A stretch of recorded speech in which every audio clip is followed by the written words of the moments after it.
Little is known about these young people, no less the subject tonight, Sally Hardesty. But what we do know is the details of the night she almost got murdered.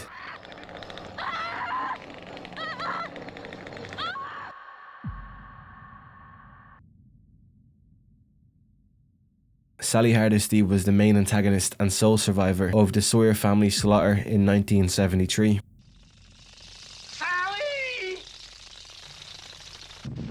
This is the life and story of how one woman survived the deadly attacks of Leatherface in New Muerto County, Texas.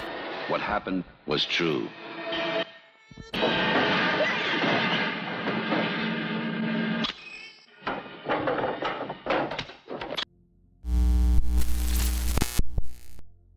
What would transpire on a deserted section of a troubled town during a hard time in American history shows its correlation to Watergate, and the story of the Sawyers feels presently attached to the negative commentary on how the nation was in the early 70s, with the lies about what was happening in their country and pertaining to the Vietnam War, Watergate and a 1973 oil crisis. This fictional story, if looked at as true, was the unfolding structure of a dark time and exactly how the director turned what was happening in the real world into a film which would fit into a genre that would allow our imagination to travel freely to all these dark extreme places. Sally Hardesty just got caught in the center of it. This is the final girl of America's first real horror film.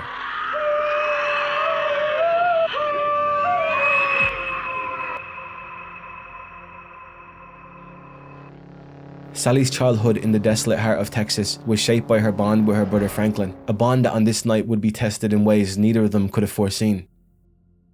Along with their friends Kirk and Pam, and Sally's boyfriend Jerry, they journey back to the remote wilds of Texas to pay respects at their grandfather's grave. A grave that, according to rumors, was desecrated by vandals and grave robbers. Knows better. Afterward, they decide to visit the long-abandoned Hardesty family homestead, a place which seemed to be infused with dark history. Hitchhiker? Should we pick him up? Oh, yeah, man. Pick him up. He'll asphyxiate out there. What does he look like? Their trip takes a dangerous turn when they pick up Nubbins Sawyer, a crazed drifter whose violent outbursts leaves both himself and Franklin slashed by a razor-sharp blade. At the slaughterhouse.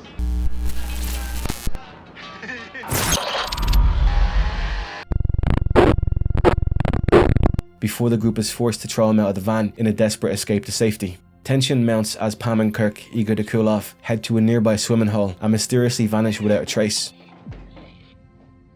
But we come to know exactly what happens.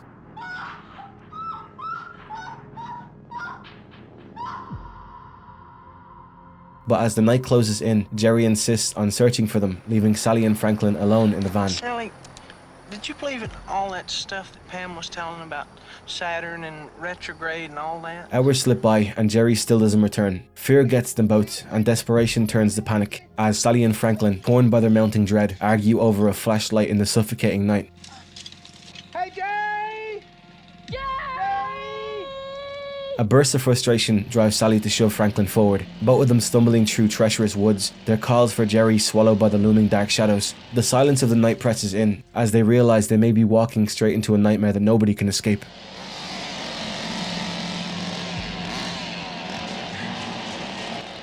After the murder of her brother Franklin, Sally barely makes it to the woods to a house lit up with a porch light.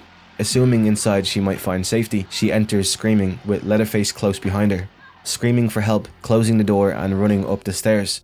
Upon entering one of the upstairs rooms, she discovers Grandpa Sawyer, who was revealed to be deceased, but dressed and propped up as if he wasn't. As she tries to run back downstairs, Leatherface breaks through the door with the chainsaw and chases her back up, where she decides to jump through the window.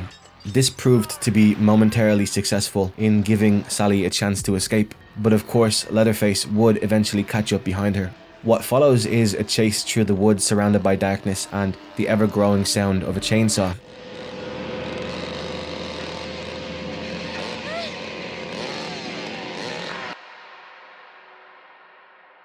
She eventually makes it to a gas station where she might finally have some real help.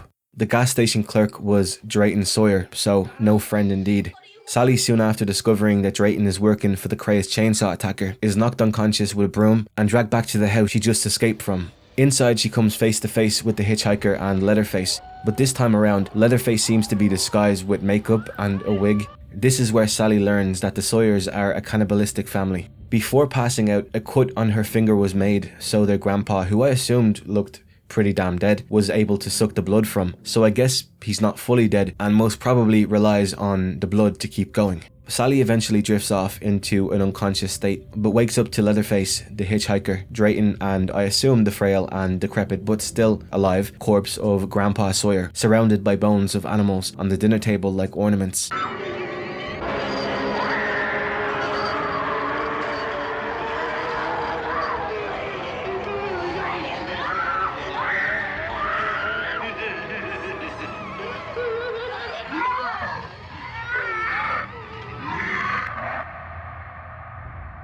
I also have terrible eyesight, but I think the head of the mother is there too, or at the very least, some other woman. Luckily for Sally, this is where they decide it's time for her to die. I feel death would be much better than this. I mean, they're in conversation about taking her face off, so the chainsaw guy can wear it. I would probably rather be dead myself. But Sally didn't want to die, and so she didn't. The old fart just wasn't strong enough to hold a hammer that was intended on murdering her, and Sally escapes because between the four of them, there isn't one with intelligence, reflexes, or remotely any awareness at all.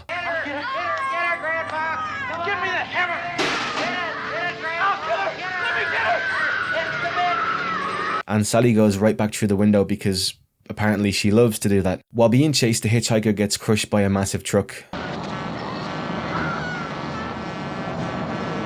I can't show you this part of the film, but I'm sure you can visualize it in your head. Leading to the driver bonking Leatherface in the head with a spanner.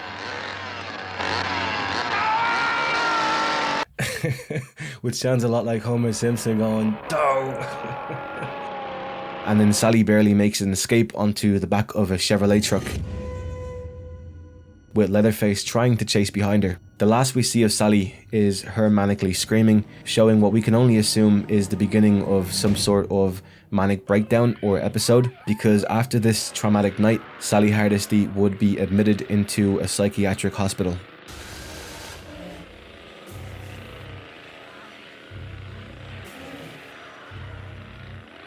In 1997, it was reported that Sally had died. She told her tale to the police and then fell into a catatonic state. Sally's experience on that damning night in Texas in 1973 was what we can only imagine as a harrowing descent into complete insanity. Over the course of this night, she would endure absolute physical, psychological, and emotional torment, leading up to her death years following this tragic story. The loss of her brother, her friends, her boyfriend, and the version of herself that was as sound as normality would leave, with the trauma one cannibal family would put her through. All in the name of a tale or a killer in Texas they're referred to as the cannibal chainsaw killer, Leatherface. The next morning, the one survivor, Sally Hardesty Enright, was picked up on a roadside, blood-caked and screaming murder. And in the massacre which took place in 2022, in a Texas ghost town, one woman is the saving grace of a group of friends being mowed down by a psychopath with a chainsaw.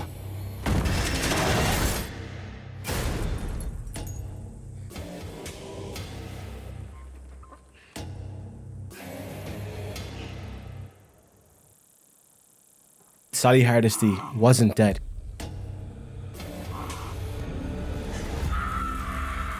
And neither was Leatherface.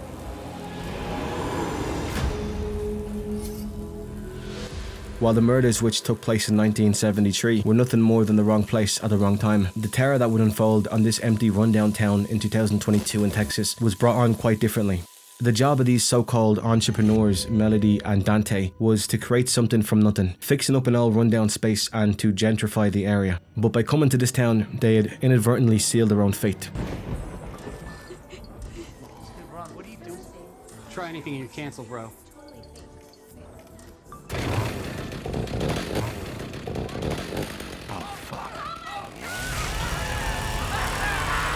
You see, the building they're trying to renovate into their own space is owned by an old woman running it as an orphanage, but there aren't many orphans left, they've all grown up. One stayed, and they kind of lived in harmony like a mother would with a child. But Ginny had a heart attack because these people were driving her out, and the stress of the argument sent her into cardiac arrest. We need to call an ambulance. We are the ambulance. It's all right, it's your boy. Grab the oxygen. Put her in the van. They had the paperwork, but that doesn't make it any more fair. Unfortunately for Ginny, she would pass away, and that made somebody very, very mad. He's a good boy. I taught you to be.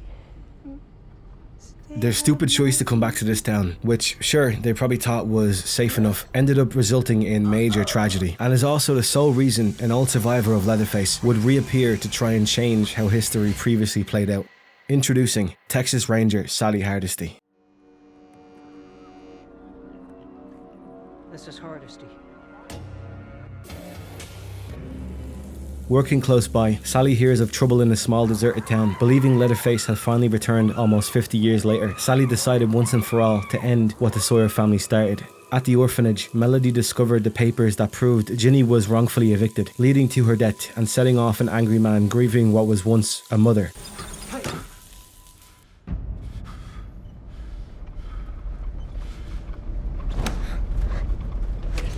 This ends up with Dante being mutilated and picking up his chainsaw. The town is no longer safe from Leatherface. A storm hits Harlow upon nightfall. A mechanic named Richter attempts to provide safety to those in danger, but ends up as one of the casualties this very night.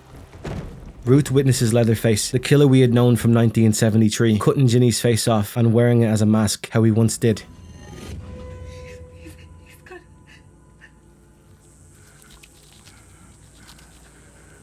From Arrival, Sally locks Melody and Leela in the car, confronting Leatherface by herself. She finds Leatherface and demands he remembers the torture he inflicted on her and how he murdered her friends, her brother, and her boyfriend. Say you know me. Say you know what you did to my friends. She was met with only silence until he finally eventually walks away. Leatherface refuses to even pay any attention to her and keeps going after Melody and Leela. Sally demands they leave, giving them the keys, but stays behind to finish Leatherface off.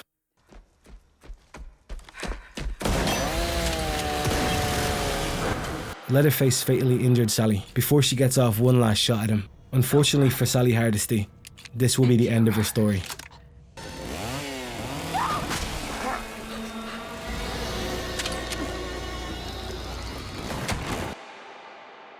But before the curtains closed, she encouraged that Leila shouldn't run and to face Leatherface and end him. Otherwise, she will be forever haunted the same way Sally was.